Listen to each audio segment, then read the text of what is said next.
rectifier certaines informations qui ont été véhiculées par-ci et par-là, qui ne sont pas tout à fait justes. Si vous voulez, monsieur, si vous voulez faire une contribution,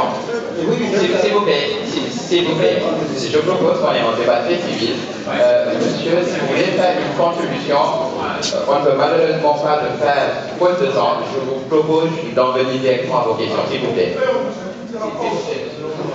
Allez, directement, posez votre question. Non, c'est franchement pas la peine si on ne peut pas s'exprimer. Oui, je vous donne l'occasion de poser une question. Rectifier ce qui a été dit par certains responsables ici par rapport au là. D'abord, je trouve dommage qu'on organise une conférence et qu'on n'appelle pas les acteurs. Et ce que moi j'appelle à savoir, et non, et là, vous laissez les Voilà, merci. On va prendre les questions suivantes, s'il vous plaît.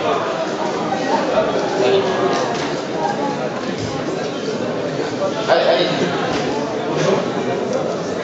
Moi, je voulais en fait une réaction de la part des divers intervenants sur le problème, la question de la laïcité au Mali. Disons que depuis un certain temps, on a observé, disons, des intrigues, des tentatives de séduction de la part des principaux partis politiques, des grands notables religieux au Mali. Et je trouve que c'est quelque chose qui est devenu, qui a créé un climat dans lequel on a l'impression que les religieux ont la toute puissance et dans laquelle ils sont impliqués dans certaines négociations et dans laquelle ils sont impliqués aussi dans le pouvoir. Donc, je voudrais savoir ce que, voilà, en tant que politique. Donc, la question porte sur la laïcité, d'accord. On va prendre une dernière question et on va passer aux réponses de nos intervenants.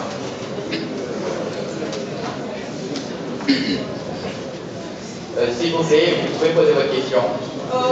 Bonsoir, monsieur le ministre. Pouvez-vous nous parler de l'accord d'Alger, s'il vous plaît? Merci pour la brièveté et la concision. Voilà, je propose qu'on donne l'occasion à nos intervenants de répondre de façon très claire également à ces questions, de sorte à ce qu'on puisse en prendre d'autres avant la fin de cette conférence. Monsieur le Premier ministre, vous voulez peut-être commenter? Je suis avec beaucoup d'intérêt. Vous allez s'inquiéter de mon silence. Je crois que de mars à aujourd'hui, je n'ai pas été silencieux. Mes positions, et je comprends, ils ont un milliard cela, les ont volontairement déformées. Quand j'ai parlé de la CEDEAO, bien sûr, mon ami Jean-Luc a dit que la CEDEAO était son affaire intérieure, bien sûr. Son affaire de la CEDEAO, c'est chez nous l'activité. Il n'empêche que l'on puisse stigmatiser des erreurs, et des erreurs énormes commises par la CEDEAO. Dès d'abord, la CEDEAO a établi des contacts presque exclusivement avec la junte militaire. Au point de conclure un accord dit accord cadre avec ces juntes-là, dans lequel accord cadre, la junte était fondée en charge du suivi de l'accord cadre. Dans le même document, un Premier ministre devait être désigné, le Premier ministre donnait de pleins pouvoirs. Enfin, les assises nationales étaient souhaitées. Comment en même temps comprendre, vous qui êtes des futurs administrateurs, des futurs juristes et en tout cas des gestionnaires qui vont être acteurs d'affaires publiques, comment comprendre dans le même temps l'on prend quelqu'un, gestionnaire d'un accord, et juste de l'autre, on le disqualifie en demandant son départ, son retour dans la caserne. C'est une absurdité pour moi. Et également, on dit retour à la vie quotidienne normale. Ce que veut dire un chef de l'État normal, je reviens avec l'histoire de gens normaux. En même temps, on prend un Premier ministre de plein pouvoir, ce qui n'a aucun sens, qui n'est admis ni par la CEDEAO, bien évidemment, confirmation ni par la CEDEAO elle-même, ce que ni par l'Union européenne, ni par l'Union africaine, ni par les Nations unies. Ça y est, il l'a dit très clairement. La maman l'a dit également pour l'Union européenne. Alors voilà ce genre d'erreur qu'on nous a conduit, qui fait que depuis 7 mois, nous avons le vénom en tournant en rond. J'ai parlé, j'ai dit à diverses occasions mon point de vue. J'ai réuni les acteurs politiques nationaux. Tous sont venus, sauf ceux qui se réclament de l'ancien chef de l'État, Je dis cela parce que le vendredi dernier, quand le président Bouddha nous a reçus, certains ont dit très clairement, nous sommes membres du RDR, nous avons la sensibilité RTT. Il l'assume. Jean-Philippe Parlement a parlé de débat militaire. En réalité, qu'est-ce qui s'est passé? L'armée malienne a reçu une instruction au fur et à mesure de décrocher. Le jour où Atouté a ordonné l'évacuation de Tessalit, j'ai pleuré en tant qu'homme d'État, en tant que chef malien, en tant que patriote, j'ai pleuré, car je sais Tessalit et sa importance stratégique. Il y a là un aérodrome de la colonisation qui est sûrement l'un des plus importants, l'un des plus puissants de la région sud-africaine.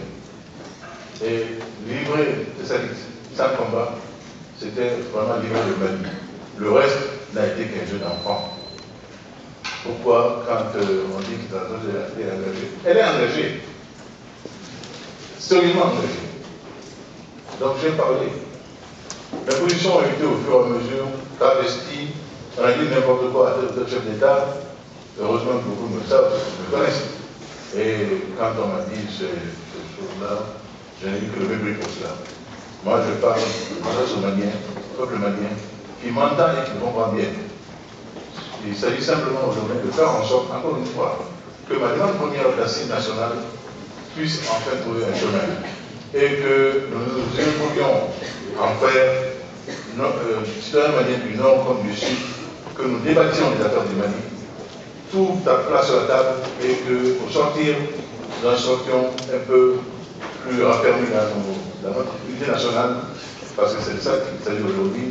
Ce n'est pas l'heure pour que l'on compte ses troupes, pour que l'on se fasse une place au soleil, au détriment de représentation malienne, comme certains le font actuellement aujourd'hui. Donc voilà un peu ce que je voulais dire. Oui, est-ce que vous pouvez réagir, Monsieur le Premier ministre, peut-être un peu brièvement sur la laïcité et sur l'accord d'Alger, s'il vous plaît? Très bonne question, M. Konaré, très bonne question. Oui, je crois que nous avons une chance au long des siècles d'avoir un pays de convivialité, de communion religieuse avérée, y compris à Tombouctou. De Tombouctou vivait une communauté juive. Et on n'a jamais parlé de pogrom à Tombouctou. Et je puis dire, attester, qu'au long des années de gestion, dont nous avons eu la charge avec votre parent, nous avons eu le souci chaque fois de faire en sorte d'associer toutes les religions quand il y a besoin d'apaisement social, et aucune n'a fait détection. Donc, nous voulons des Maïdaïs, avec un état de respect pour toutes les religions. Je pense qu'aujourd'hui, cela peut jamais être affirmé. Il est vrai que, chemin faisant, les religieux ont pris conscience qu'ils étaient une force. Vous savez, quand on remplit le stade du 26 mars, à rapport, et quand on y voit surtout tous ces jeunes absolument hyper motivés, on peut prendre un peu peur et s'inquiéter. Il y a des ambitions aujourd'hui, c'est clair et réel dans ce milieu-là. Mais je pense que nous tous, démocrates maliens, patriotes maliens, ferons en sorte que notre pays ne soit jamais un pays de charia, un pays